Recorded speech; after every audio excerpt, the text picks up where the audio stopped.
7 सितंबर को पूर्ण चंद्र ग्रहण की एक दुर्लभ खगोलीय घटना और धार्मिक अनुष्ठानों में बदलाव होगा।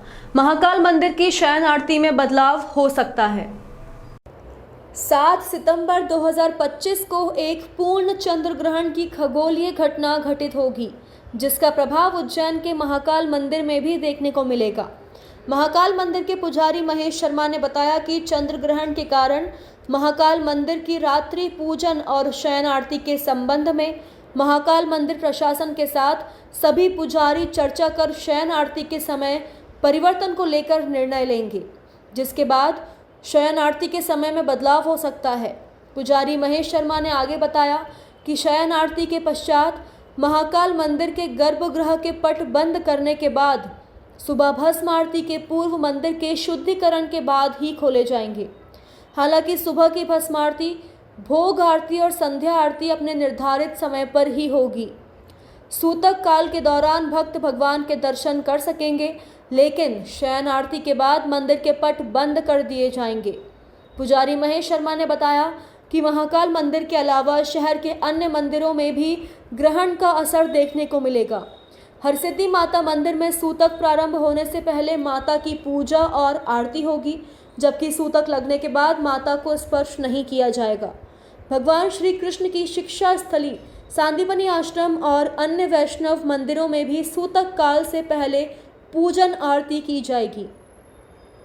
वहीं दूसरी ओर शासकीय जीवाजी वेधशाला उज्जैन के अधीक्षक राजेंद्र प्रसाद गुप्ता ने बताया कि यह ग्रहण भारतीय समयानुसार 7 सितंबर 2025 को रात्रि 9:56 से शुरू होगा और 8 सितंबर 2025 को रात्रि 1:26 पर समाप्त होगा।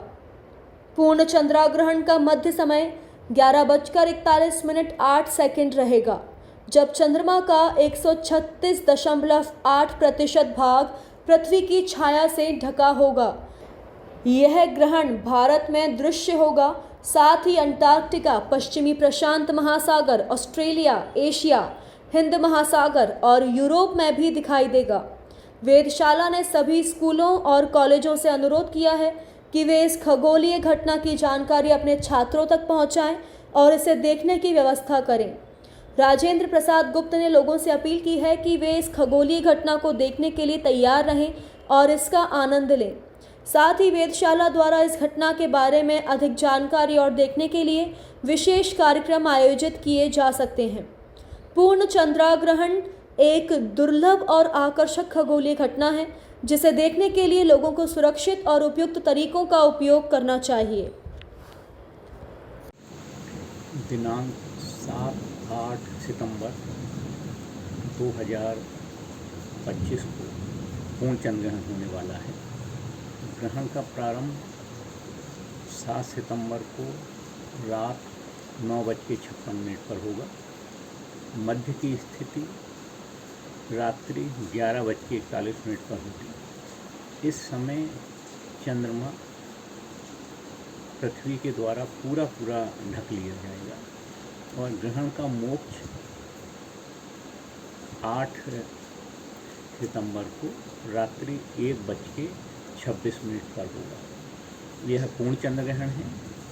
पूर्ण चंद्रग्रहण जब होता है जब सूर्य और चंद्रमा के बीच पृथ्वी इस प्रकार से आती है कि चंद्रमा को पूरा ढक ले। पूर्ण ग्रहण की स्थिति में चंद्रमा का 136% भाग ढक जाएगा। इसका मतलब पूरा चंद्रमा अच्छी प्रकार से ढक जाएगा। इसे हम रात्रि में किसी खुले स्थान से बहुत अच्छी प्रकार से देख सकते हैं। वेधशाला में इसको दिखाने की व्यवस्था की गई है। आवश्यकता यह है कि उस दिन मौसम खुला हुआ हो, अर्थात चंद्रमा हमको दृष्टिगोचर हो रहा हो। चंद्र ग्रहण कब होगा, क्या किस प्रकार से मंदिर की आरती में उसमें व्यवस्था में बदलाव रहेगा? देखिए, हिंदू सनातन धर्म में ग्रहण चंद्र पे भी और सूर्य पर भी आता है। वो पृथ्वी की परिक्रमाओं के अनुसार इन ग्रहणों का काल पड़ता है और वो चंद्र पे और सूर्य पे लगते हैं। वर्तमान में पौर्णमासी आ रही है, उस पर चंद्र ग्रहण भारत के अंदर दिखेगा और उसको धार्मिक दृष्टि से माना जाता है। मंदिरों की भी एक व्यवस्था है। वैष्णव मंदिरों में 5 घंटे 7 घंटे पहले ही द्वार बंद कर दिए जाते हैं और पूजा पद्धति बंद कर दी जाती है। लेकिन शिव मंदिर के अंदर जो सूतक काल होता है उनमें शिव मंदिर बंद नहीं करते हैं, स्पर्श बंद नहीं होता है और दर्शन आम भक्त के चालू रहते हैं। लेकिन जब ग्रहण काल होता है, उस ग्रहण काल में शिव मंदिर में भी प्रतिमा का स्पर्श बंद कर देते हैं, जल चढ़ाना बंद कर देते हैं। सभी भक्तगण बैठकर भगवान का भजन, आराधना, पूजन इत्यादि करते हैं। ऐसा ही महाकालेश्वर मंदिर की एक परंपरा रही है। महाकालेश्वर ज्योतिर्लिंग भी है, इसलिए वो स्वयंभू है।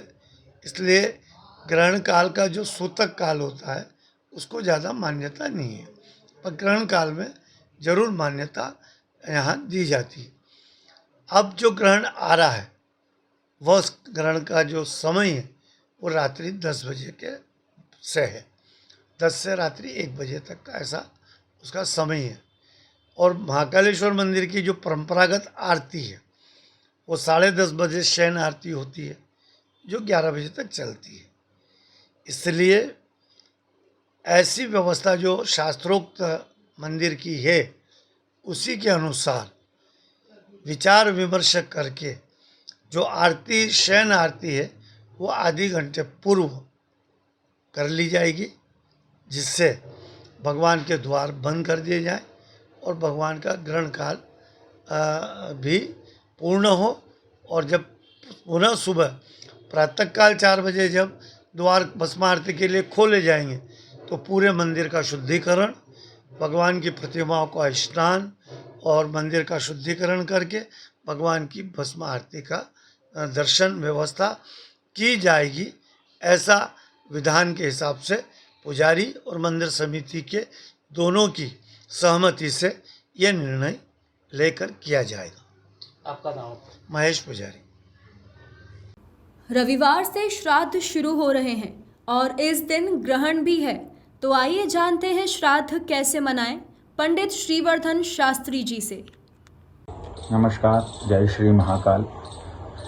आज जो है श्राद्ध पर चर्चा की जा रही है। तो श्राद्ध में बहुत सारे लोगों के इतने प्रश्न हैं कि कल पूर्णिमा पर हम श्राद्ध, कल ग्रहण है तो ग्रहण में श्राद्ध करें कि ना करें, तो कल श्राद्ध पूर्ण करें। श्राद्ध की जो व्यवस्था है वो समय आदि अवधि है कि 12:30 पौने 1 बजे तक अपने श्राद्ध से निवृत्ति हो सकती है। तो श्राद्ध बिल्कुल करें, किसी प्रकार से कोई भ्रमता नहीं है।